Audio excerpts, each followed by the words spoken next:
Episode 98।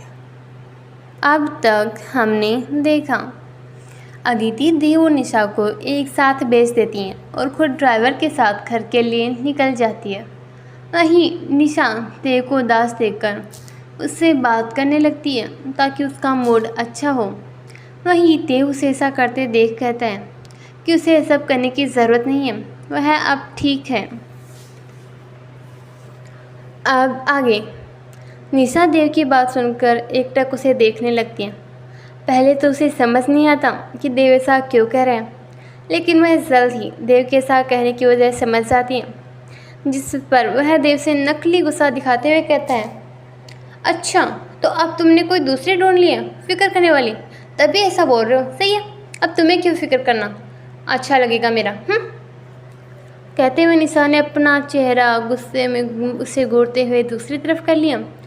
वहीं देव ने उसे ऐसे देखा तो उसने उसे शांत करते हुए कहा, जैसा तुम सोच रही हो वैसा कुछ नहीं है। मेरी ज़िंदगी में तुम्हारे सिवा कोई नहीं है और ना कभी कोई आएगा, लेकिन मैं नहीं चाहता कि तुम सिर्फ इसलिए क्योंकि तुम मेरे लिए उदास हो कुछ ऐसा कहो जिस पर बाद में तुम्हें अफसोस हो। निशा ने देव की बात पर एक नज़र उसे देखा, जिसके बाद उसने अपना सीट बेल्ट खोल दिया और देव की तरफ जाते हुए उसने उसके होठों पर हल्की किस कर ली और उससे अलग हो गई। जिसके बाद उसने उसकी तरफ देखते हुए कहा, अगर अफसोस करने वाला लड़का इतना प्यारा है तो मैं ये अफसोस बार बार करना चाहूँगी। देव जो उसके ऐसे अचानक किस करने से हैरान था, उसकी बात सुनकर उसे एक नज़र देखने लगा। एक पल के लिए वह कैफे में जो भी हुआ सब भूल गया और निशा को एकटक देखने लगा। उसने गाड़ी वही साइड पर लगा दी। वहीं निशा ने उसे ऐसे देखते देखा तो उसकी तरफ देखते हुए अपनी आई ब्लिंक कर दिया। वही देव के चेहरे पर यह देख के बड़ी सी स्माइल आ गई, लेकिन फिर उसने एक पल के लिए खुद को संभाल निशा की तरफ देखते हुए पूछा, तो मुझे लेकर श्योर होना, कहीं तुम ये सब इमोशनल होकर तो नहीं कर रही। निशा ने उसकी बात पर मुस्कुराते हुए उसे देखा, जिसके बाद उसने उसके चेहरे को अपने दोनों हाथों में लेते हुए कहा, हाँ मैं तुम्हें लेकर पूरी तरह श्योर हूँ, और बात रही इमोशनल होकर फैसला लेने की तो तुम ये भी कह सकते हो। देव निशा की बात पर सुनने भाव से उसे देखने लगा। वहीं निशा ने उसे देख आगे कहा, इमोशनल होकर फैसला लेने से मेरा मतलब ये है कि तुम्हें पहले से पसंद करती थी, लेकिन कभी कह नहीं पाई। जब तुमने कहा तब बहुत खुश थी, लेकिन फिर सोचा तुम्हें अपने दिल की बात धीरे धीरे करके बताऊंगी। और आज ये जानकर कि मेरा देव अपनी दोस्ती भी इस कदर निभाता है कि वह रिश्ता दुनिया में सबसे ज़रूरी बन जाए, तो फिर मैं तो उसकी अर्धांगिनी बनूंगी।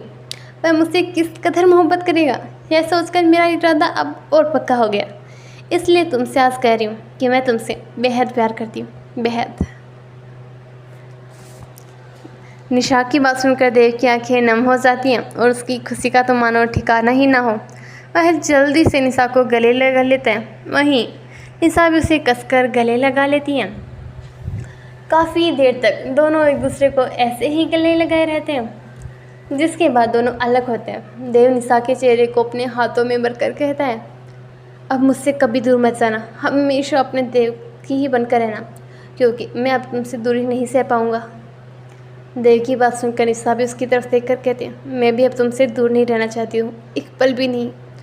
दोनों एक बार फिर एक दूसरे की गले लग जाते हैं, जिस पर निशा उसके गले लगे हुए कहती हैं, अब यही रहोगे या मुझे कहीं लेकर भी जाओगे।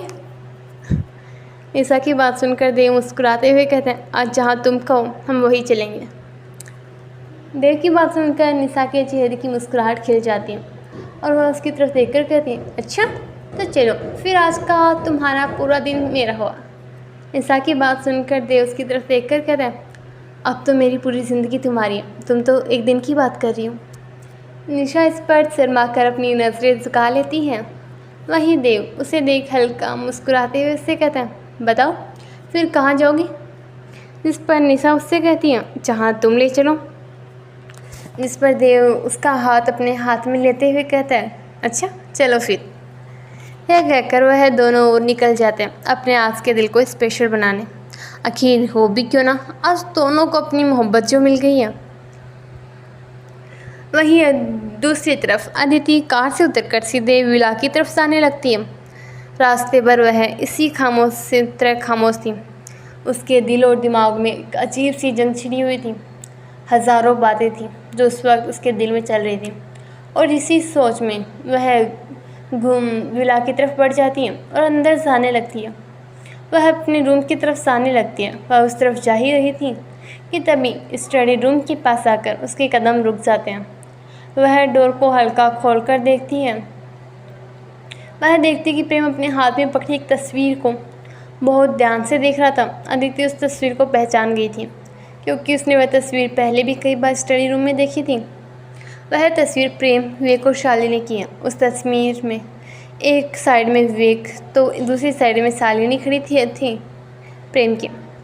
शालिनी ने प्रेम के हाथ को बाजू को पकड़ रखा था और उसके बेहद करीब खड़ी थी, उसे प्यार से निहार रही थी। वहीं प्रेम के चेहरे पर भी बहुत प्यारी मुस्कुराहट थी, मानो उसके पास उसकी सारी दुनिया हो इस वक्त।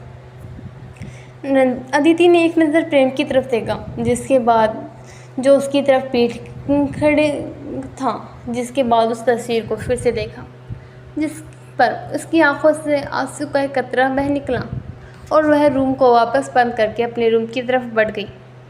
इस वक्त उसके चेहरे पर एक अलग ही मायूसी थी। वह सीधा अपने रूम की तरफ बढ़ गई।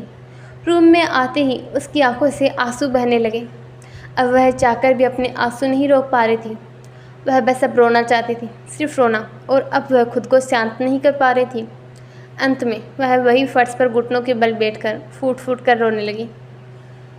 वहीं दूसरी तरफ जब प्रेम को एहसास होता है कि अभी अभी दरवाजे पर कोई था, तो वह इस तरफ आता है, लेकिन वहाँ उसे कोई नहीं दिखता। तो जिस पर वह अंदर जाने लगते हैं, लेकिन फिर रुककर उसी तरफ आ रहे एक सर्वेंट से पूछते हैं, अभी कोई आया था क्या यहाँ पर?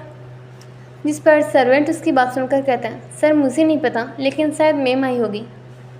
सर्वेंट की बात सुनकर प्रेम उसकी तरफ देखकर कहते हैं, अदिति वापस आ गई है? जिस पर सर्वेंट उसे जवाब देता है, हाँ सर, वो मैम अभी अभी आई है, और वो थोड़ी उदास भी दिख रही थी, मानो वो किसी बात से परेशान हो। प्रेम ने जब यह सुना कि अदिति उदास थी, तो वह परेशान होने लगा। उसने एक नज़र उस सर्वेंट की तरफ देखा और उसे जानने का कहकर खुद अपने रूम की तरफ बढ़ गया। है डियर लिसनर्स, कैसा लगा आपको आज का पार्ट ज़रूर बताना। और आपको क्या लगता है, किस वजह से है दीदी इतने उदास, और क्या होगा? सब प्रेम और अदिति को यूँ रोता देखेगा। जानने के लिए बने रहे मेरे साथ इस कहानी में। तो चलिए जल्द मिलते हैं अगले पार्ट में, तब तक के लिए बाय बाय।